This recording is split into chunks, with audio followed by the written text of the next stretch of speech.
Bir erməni blogeri videolar paylaşır ki, deyir ki, ay Samir Əfəndi bizim ermənini qucaqladı, bilmirəm nə, hamı da paylaşır videonu. Baxın, erməni blogeri belə deyir, elə deyir, Samirə düzgün eləmişsiniz. Bilirsiniz bu Bella kimdir? Bu Bella bizim şəhidlərimizi söydürürdü. Bu Bella eləyirdi ki, onun efirlərində bizim bayrağımızı tapdalayırdılar, tüpürürdülər üstünə, nələr eləmirdilər. Bu Bella'nın komandası. Bu Bella, bilirsiniz nə eləyir? Bizimkinin birinin başına elə pişirib ki, ona 16 il veriblər. Gücü ilə. Bu belə bilirsiniz nə edir? Şəhidlərin şəkillərini göstərəndə başqa xalqlara deyir ki, söyün bunları. Heç xalqın nümayəndəsi bilmir. O nə sözlərdir, prosta söyürdülər. Başa düşürsünüz?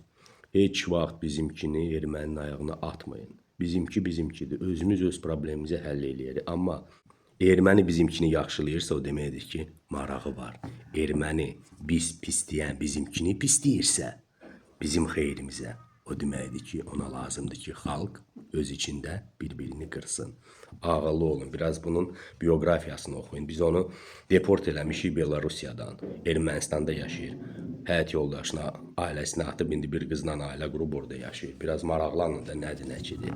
Yaxşı, heç vaxt bizimkini erməni ayağına atmayın. Çox sağ olasın.